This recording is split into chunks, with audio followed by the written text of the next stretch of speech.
All right. Welcome, everyone in LinkedIn land, Facebook, YouTube. I'm so happy again to be here. This is a bi-weekly live conversation. And by the definition of bi-weekly, I mean every 2 weeks, because apparently in the dictionary, bi-weekly also means twice in a week. So I'm referring to every other week. This is the joyful, a resilient and joyful leader. Today, we're talking about when personal choices affect professional life. When does that not happen? But anyways, divorce, decisions, and leadership. And I'm super excited to have invited and be with Dr. Jaime Raygoza and Jackie Roby today. We will be discussing some questions. And as always, and I'm just going to take this beautiful picture out of the way. As always, I want to remind folks that we want you to engage with us. We would like you to type your questions or comments in the chat on whatever channel you may be watching. We look forward to engaging with you, but just know that we may not engage with you right away while we were on this conversation. We'll probably have to go back and circle in later to respond. But even when I'm asking a panelist a question, I would love to invite you to answer the question, something that is happening for you. So the way it works is I introduce my panelists, and then we will dive into the questions. They'll each get to answer the question. We'll have some conversation around it, and then we'll go to the second question. And at the end, if you're so interested, I invite you to connect with these wonderful panelists and with me to have a further conversation on the topic. So with that said, again, our topic is when personal choices affect professional life, divorce, decisions, and leadership. I am Misha Safran. I am the founder and owner of Center for Empathy and Emotional Intelligence. And I'm excited about this topic because I find that when personal choices don't affect professional life, that somehow, some way we have closed ourselves off to one another. And so it doesn't mean that when personal choices affect professional life always means a negative. Sometimes it's a wonderful thing where maybe you've had a grandchild or maybe somebody's gotten married, and in your workplace you get to build connection and cohesiveness as a result of being able to share those intimate parts of your personal life with your colleagues. It also may be that I learned through time how to be a better and better listener because of my personal life, and so therefore it affects my professional life in a positive way. And my divorce did not affect my professional life in a very good way. And as a teacher, I had some students let me know that. So I had to rework how I showed up. So with that said, I'm going to take away the title and ask Dr. Jaime to come in and introduce yourself and where you are and the name of your business and why are you passionate about this topic? Yeah. And we'll mute ourselves. Just a reminder to everyone, we'll mute ourselves when we're not talking. So go ahead. Thank you for having me, Misha. Really excited. My name is Dr. Jaime Raygoza, owner and founder of Rainbow Career Coaching. I am located in Southern California in Orange County. And this topic's very near and dear to me just because I've learned a lot in the dichotomy of like work and life. And I was told at a young age that they had to be separate. But the older I got and the more I dove into the organizational culture and personal development, they're woven together. There's no way to, we're not robots. We can't just separate them, right? As much as we want to be closer to that, we can't. So I'm really excited to talk about it. Fabulous. Thank you. That was only 30 seconds. Do you have anything else to say? No, I'm just kidding. We could totally come back to you. I do want to share, though, you are also the founder of the Unicorn Coaching Network. Mm-hmm. That's what it's called. I can't remember. A part of it. I should know. You want to say just another 5 seconds about that real quick? Yeah, definitely. Yeah, I am the founder of the Unicorn Coaching Network. It is a free group where we meet monthly with coaches, consultants, and I say anybody who does service-based industries, entrepreneurs to help each other grow, learn something new every single month that helps provide better quality service to our clients as well as help our business grow and ways for us to collaborate. So if you are a coach or a consultant in the field, feel free to join the group. It's free and you'll meet some really cool people like Misha and myself. Yeah, how about that?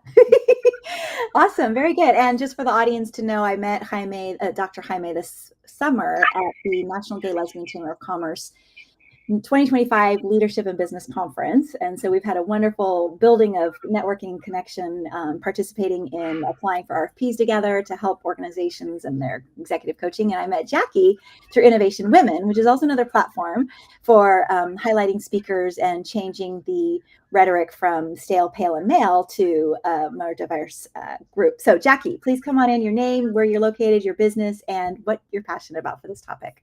Thank you so much, Misha and Dr. Jaime. I'm so honored to be sharing a stage with you.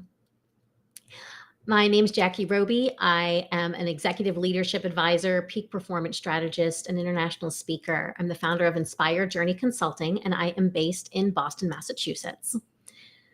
What makes me really passionate about this subject is the experiences I've had in the corporate world. And it's interesting. I hear personal transition and I wonder, is this right?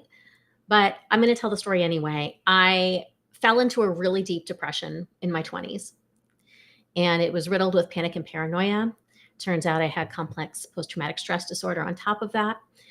And I remember how lonely and terrified I felt. And I could not function. And I'm so grateful to have come out the other side. But then I was able to I spy and see other people going through it. And I remember approaching someone and just being there to listen, and her being so grateful that she wasn't alone, and also being terrified, hoping nobody would ever know what she went through because she felt it was a weakness. And that's the way it was approached. And what a missed opportunity, as Misha was saying, for connection, for understanding, and also for our evolution of self. Things could have been so much different, and I would love the opportunity to make things different for people today. Absolutely. Thank you for sharing that. I have several personal stories like that through my time as an educator in a school district and different places where it's almost like it's expected that nothing is said, and yet at the same time, everything is felt. And so if it's felt, why aren't we talking about it? Why aren't we navigating this place where everyone can say, hey, I'm struggling, and it doesn't have to be an excuse. I tell everybody all the time, empathy is not an excuse. It's a powerful tool for connection, right? But it's not to say, oh yeah, you don't have to show up to work on time. No, don't worry about it. I really care about what's happening for you in your life. And no, you don't have to show up. No, it's about creating a healthy structure where people can feel seen and heard and still show up for their workplace responsibilities. But maybe we have to change the way those responsibilities are created or navigated. So yeah, thank you to both of you. Really grateful that you're here. So we're going to start with the first question, and that is question number 1. Drum roll, please. Just kidding, it's already on the screen. Okay, how can leaders navigate major personal transitions like divorce in ways that preserve their well-being while still showing up effectively for their teams? How can leaders navigate major personal transitions like divorce in ways that preserve their well-being while still showing up effectively for their teams?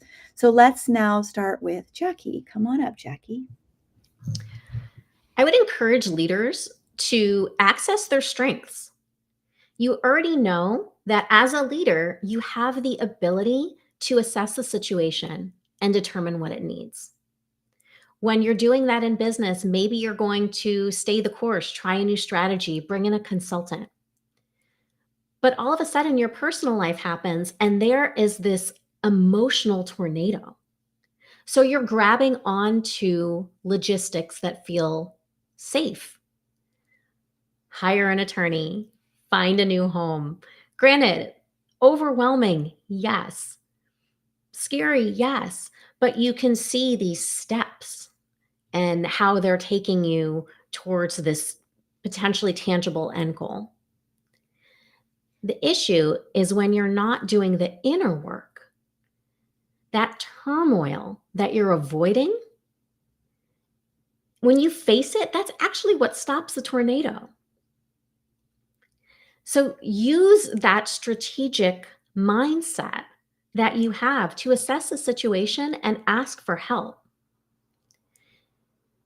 In business, at your company, and whatever you're doing, if you're in crisis, You don't attempt to put your head in the sand and do it alone. You get the right support and you ask for help.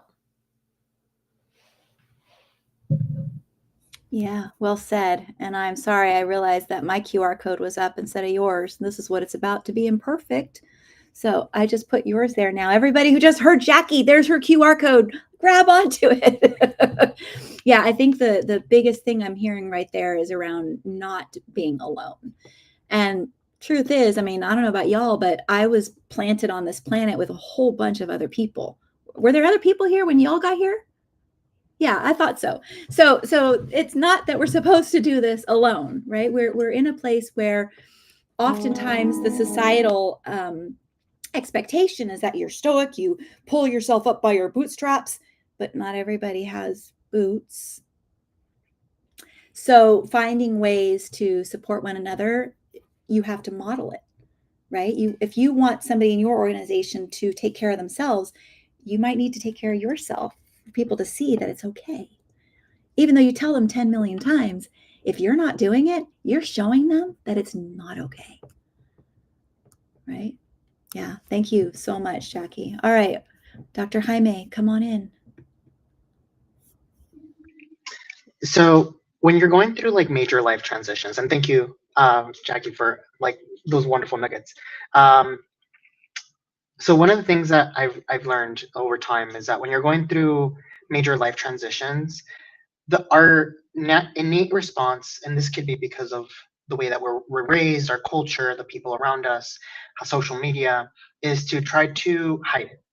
We get very shame. One of my biggest individuals that I look up to is Brene Brown, and that we always put these layers and layers of shame over us, and we really have to lean into vulnerability. You really have to be able to show people that we're human and that we all experience the same things. I'll share a personal story where this is kind of somewhat relevant. Even though I haven't been married myself, I've gone through some relationship breakups and some very intense ones. I just remember I started a brand new job and I was given the job to lead a case management program that was not doing so well. And it was a lot of individuals that got used to really bad management, a lot of bad micromanagement, toxic management. And I came in and there was a lot of resistance because they didn't know who I was. I was new to the company and things of that nature. Unfortunately, during my first week of starting the position, I my ex and I broke up. It was a 3-year relationship, very intense, and I was not in the right mental capacity. I just remember I was on a ride to go see a client with my caseworker, and the caseworker made it very evident that she wanted nothing to do with me and that she did not want a friendly professional. She was just there for work, and that's it. And I was on my phone texting my ex at the time when he basically broke up with me over the phone on the car ride to this client with my coworker next to me. And I couldn't help it. I just started crying. And my case manager pulled the car aside and she was like, "Are you okay?" And we had I had a decision, and I had to make, like, do I want to be vulnerable or do I just say, "Don't worry about it and let's keep going"? But I chose to be vulnerable, and I said, "You know what? No, I'm not okay. We're still gonna go to work and do our thing, and if you can just give me a few minutes to kind of collect myself and ground myself." My boyfriend, now ex-boyfriend, just broke up with me, and because of that little interaction, my case manager was able to connect with me. She shared that she actually just broke up with her ex a week prior, and she's like, "I understand," and we both just sat there crying and just feeling. From that point on, we were able to connect in a way that we would have not connected if that interaction didn't happen. We had a really great session. She came back, shared with the coworkers that he's not actually that bad of a guy. He's like he's different than the other supervisors. And because of her advocacy, I was able to connect with other coworkers and other staff, and I created such a really good culture. And that taught me that the shame that I would have felt from hiding that, it would have created a distance because people start making their own interpretations of why you're acting a certain way. That person's just rough, they're ruthless, they don't care about me, versus that showed this person is human. he feels like me and myself and them, we go through the same issues, and it just made it more raw, made it more realistic, and it made it more like that we can actually create something outside of this. So my suggestion is to lean into the vulnerability, leave shame at the door. Everybody's going to feel shame, and it's still going to be embarrassing. I'm not going to lie. Was I embarrassed? Yes. But at the same time, because of that risk, there was so much fruitful reward that made my experience with that at that agency and with everybody around them that I'm still friends with them at this point. Just such a beautiful experience just because I chose to be vulnerable. Thank you for that story, Dr. Jaime, and for that additional vulnerability on this conversation. I think that it is really important to consider ourselves a leader no matter what role we're in, number one. And, sometimes it can be that people have already been so, I don't know that I want to use the word traumatized, but shut down by previous leaders, that as the new one coming in, they're safeguarding themselves when what they really do want is connection. But they've been taught previously that they can't have it, right? And so what you just did was to open up that door again. Well, you kind of made the door a window instead, where you could actually see through a little bit more, right? And so as we're discussing this question of like, how can leaders navigate major personal transitions? And I really appreciate that, when we say like divorce, you don't have to have been married to have a separation. I mean, we all experience heartbreak, I imagine.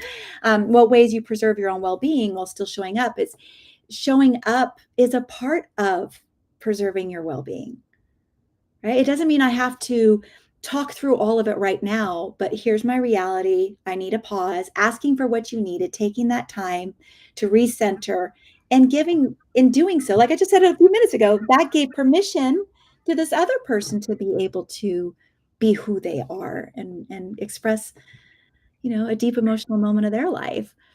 And it doesn't mean you have to become best friends.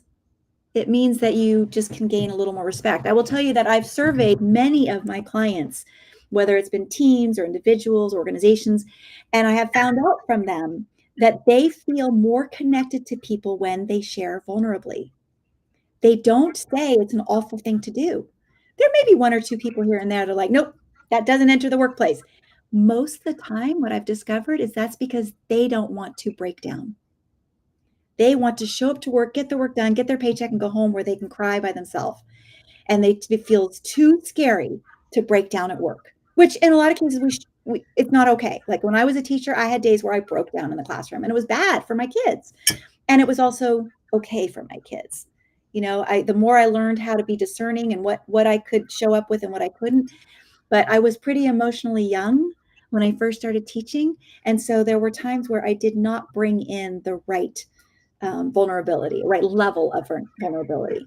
So it's really navigating and identifying how can we take care of ourselves and still show up with some vulnerability as leaders.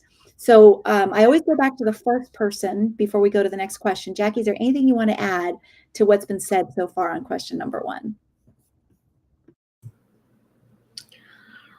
I honestly just wanted to celebrate Dr. Jaime for saying, I just need a minute to ground myself, and just asked for a couple of minutes. I imagine myself in that scenario, just like there couldn't be enough tissues. So I am just loving you up right now. That's all. I just want to pass that on. I wish I could hand tissues virtually. Yeah, thank you. Thank you for that, Jackie and Dr. Jaime. Wonderful. All right. Well, are we ready to go on to question number 2? All right, let's do it. All right, here we are. So, and for those of you just joining us, whether you're on live or on the replay, we were just discussing, I'll go back to it real quickly. We're just discussing the question, how can leaders navigate major personal transitions like divorce in ways that preserve their well-being while still showing up effectively for their teams? So if you want to know those answers, you got to rewind and play at the replay. So question number 2. What can organizations do to support leaders and employees experiencing significant life changes without crossing personal boundaries or compromising team functioning? So I believe we started with Jackie last time. Jaime, Dr. Jaime, we'll start with you. Come on in. So The thing is, in order for us to understand what boundary, before we even start, you need to understand what the boundaries are, right? So having that conversation with individuals, and I usually like to have, like, when I work with staff, it's, what do we want to get out of this conversation? What is the ideal expectation, and what can we do as a team to make sure that everybody feels heard, valued, and seen? And whenever we're having difficult conversations, whether it be we're working on a task or we need to get something done, it's just making sure we hear everybody that is on the table. One of the easiest ways to insult people or make them feel lesser than is by not even acknowledging that they exist, or not that they have an opinion. What I like to do is making sure that everybody on the table has a voice. And if for some reason somebody is more shy, or somebody is feeling not the best, make sure we communicate that. And the easiest way that I say is, where's your battery at today? Before we start this conversation, how are we feeling? So, for example, today I'm at about 70% charged today. I didn't sleep so well last night. I have a couple of things going on my plate, which depleted my battery. So I'm at a 70% out of 100. How is everybody else doing today? That way we can kind of see where everybody's at, what is their mental capacity for right now, and then, like, how are they feeling. That way you know what to go in, and maybe today's not a good conversation day to have the conversation because everybody feels depleted. Maybe today we focus more on team building, or we focus more on, hyping up the morale, because sometimes we don't take into consideration what other things are going. Maybe, like I said, maybe somebody's going through a breakup, or maybe somebody just didn't get like a sleep because they're also finishing up their master's program or their bachelor's degree.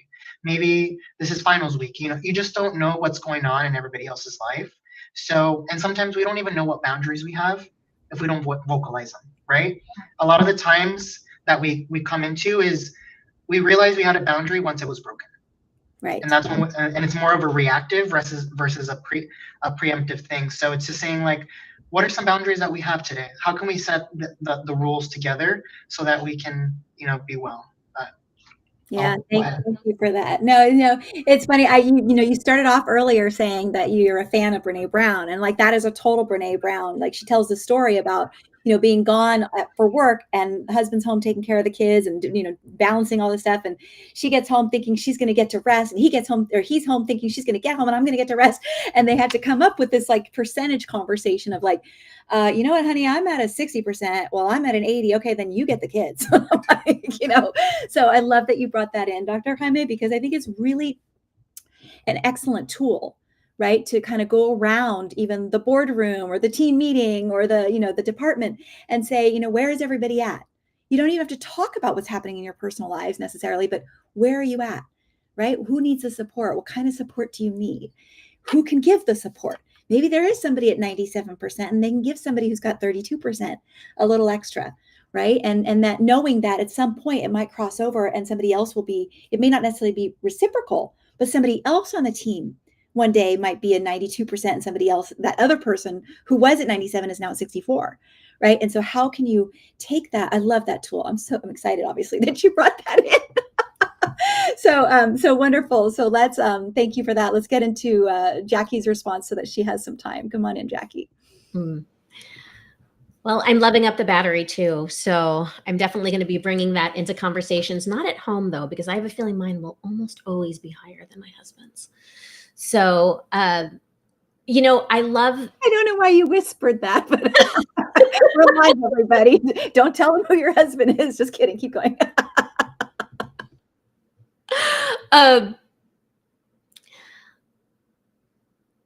When we look at this individual support, I first of all want to say I love exactly everything that Dr. Jaime said. Being able to understand what those clear boundaries look like, setting up a space of comfort for whatever that might be.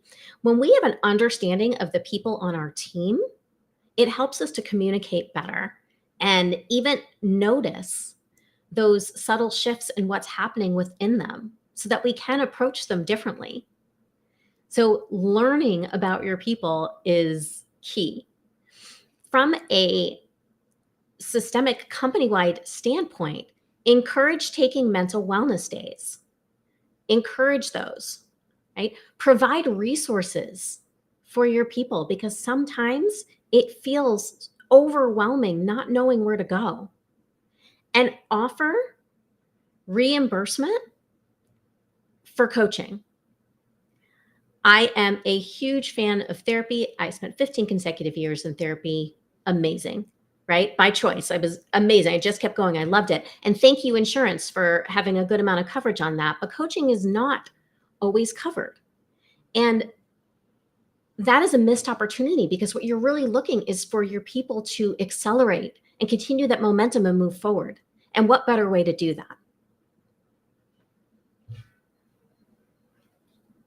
Yeah, I am so glad that you just brought that in, Jackie, because organizations, I don't know if they pay enough attention to the fact that coaching isn't covered by insurance. And there's a lot of new therapies out there, which are wonderful, and I will never put a word against therapies. And most of them work with origin and challenges in the past, whereas coaching is, where are you right now? And where do you want to be? And how will you feel when you're there? And so if organizations can do just that, Jackie, put a little more time and money and energy into the well-being and future of their people, then they will definitely not cross personal boundaries or compromise team functioning. In fact, they are going to only enhance it and beautify it to some degree, right? So I really am glad that you brought that in. Okay, Jaime, you get to go again because you were first. Anything you want to add based on what you heard from me and Jackie? I agree 1,000% what Jackie said, and then just add a little bit more on professional development. I feel that over time, professional development has been weaned out, and people are just thrown in the wolves just to kind of figure it out. But because of that, leaders are being developed without these essential skills to be able to even know to ask these questions, and employees are not feeling safe because they never knew an environment like that could exist. So I think investing more in professional development, communication training, as well as coaching would help a lot. Yeah, absolutely. Thank you both. So, just to kind of recap, we talked about how leaders can navigate their own major transitions, and then we talked about how can organizations support their people. And so, what a great conversation. Before we end with our golden nuggets and how people can find you, I just want to remind people, I think I just lost my notes, so I'm going to go to this other screen for myself for a second. We're going to be here again on December 22nd. The conversation is supporting teams through change, balancing empathy, boundaries, and productivity. And my panelists will be, once again, Dr. Jaime, and then Monique Childress and Bobby Carlton. So I'm super excited to see other people here again on the 22nd. And so as we wrap up, I want to ask each of you to first tell everybody who you are and how they can reach you and why they would reach you. And then golden nuggets that you received from today's conversation from someone else. So who would ever like to go first? And keep it brief because we're late. No, I'm just kidding. We are late, but it's okay. No big deal. I guess I can go first. I loved what Jackie said earlier regarding really investing in your employees, really investing in coaching, investing in these resources. Because one thing is to say, yeah, I support you, open door policy, yada, yada, yada. But put your money where your mouth is. Really, actually invest and show your employees, I care about you and here are the resources so you can succeed. So thank you, Jackie, for bringing that up. And just real quick to that, Dr. Jaime, the fact of the matter is we all know that it's so much more expensive to rehire and train than it is to keep people where they are. Oh, yeah. And so why not spend that money to take care of the people that are there, right? Yeah. And Dr. Jaime, you want to tell everybody where you are and why they would come out and reach to you? Yeah, I'm in Southern California, Orange County. Rainbow Career Coaching, if you want to go onto my LinkedIn and reach out. I am a career and executive coach, so I help people through becoming better leaders and also recovering through burnout and preventing it from happening. So feel free to reach out if you need that kind of assistance. Yeah. And Dr. Jaime is, I don't know if you call yourself the creator of, but the collaborator of the Laugh and Learns. Dr. Jaime does Laugh and Learns in Southern California and around the country. And I do Laugh and Learns in Northern California and across the country. And we collaborate on that together. So thank you, Dr. Jaime. 100%. Jackie, come on in. I'm very excited about Laugh and Learns now. I wish I was on the West Coast. I'm Jackie Roby, founder of Inspired Journey Consulting. I'm an executive leadership advisor an international speaker.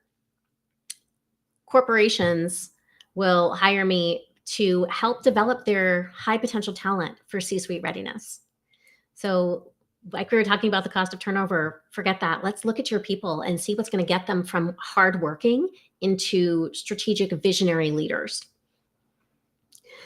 I had so many golden nuggets from today. Misha, you were mentioning just the chance of connection. How when we're sharing, when we realize we're not alone, we're providing this space of connection that wouldn't have been there before. And Jaime, you gave that speech, that moment in the car with the colleague who wasn't receptive. And all of a sudden you open the door. And what a beautiful way to provide that space, that real life. If you think about your besties at work, it's because they are besties. You're having real life conversations. You're not just complaining, by the water cooler, whatever it used to be.